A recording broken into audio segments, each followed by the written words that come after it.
है खतयाई गया शहर बना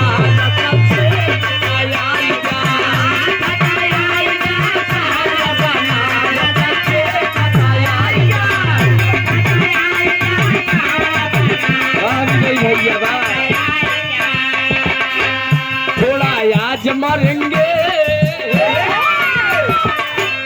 थोड़ा आज मरेंगे, थोड़ा काल मरेंगे, थोड़ा दिए दियाली के बात मरेंगे। खतयाई क्या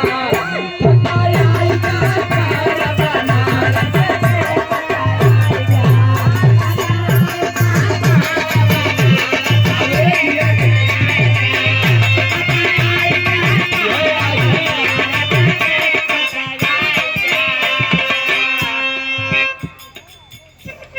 इसी पावन धरती से सोहन भैया जी की तरफ से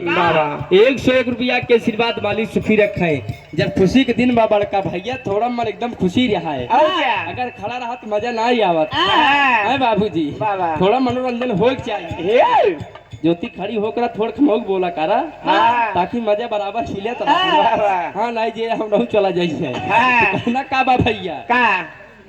झुना लई लिया ले भैया झुना लई लिया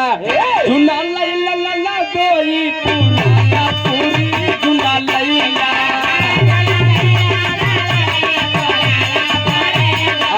भैया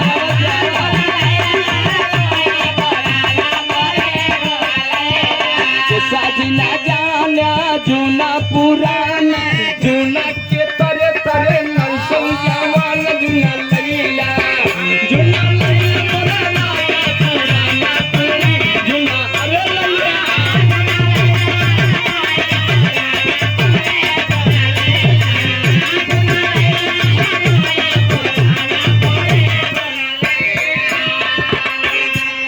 ये सब गीत होत रही बड़का भैया। धीरे धीरे जब शादी ब्याह हो गया चारों भैया दुल्हन लेके अयोध्या में आवत है। 4 दुल्हन जनकपुर से अयोध्या में आवत है। वही समय सीता के सखिया कहे राम दुल्हा एक ही दाम तू आया तो 4 दुल्हन लेके जाता है अपनों ले गया 3 तोहरे भाई नौ दुल्हन दिवाई दे अब जाता है फिर कब ब्याह तो कहना का बा भैया धर्म के बड़े भाई संतोष यादव जी के तरफ से 101 रुपया के आशीर्वाद मालिक सुखी रखे सब बड़का भैया सुखी रहा। जनकपुर के सखिया कहे राम जाता है अब जनकपुर में कब हो गया कहे का कहे अब के गए कहे अब के गए कब होगा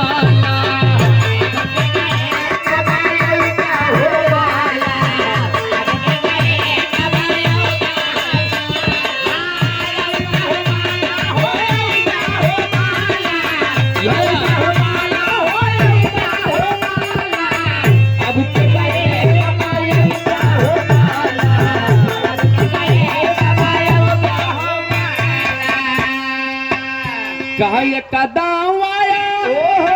कि दुल्हन पाया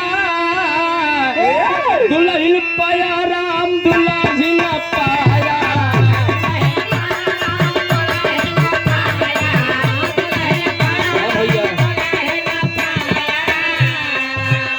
फिर कब हो कहो यह बात करे कि यह बात वाले ना जान पावता फिर कब हो क्या कुछ न कुछ पौधा हो बाला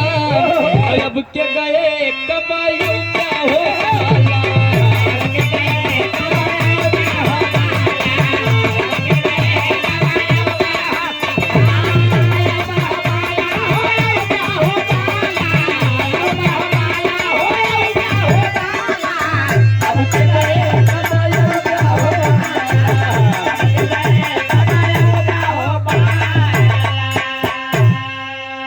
ए बड़का भैया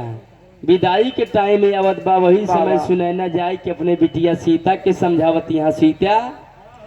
अबे तक नहीं हरे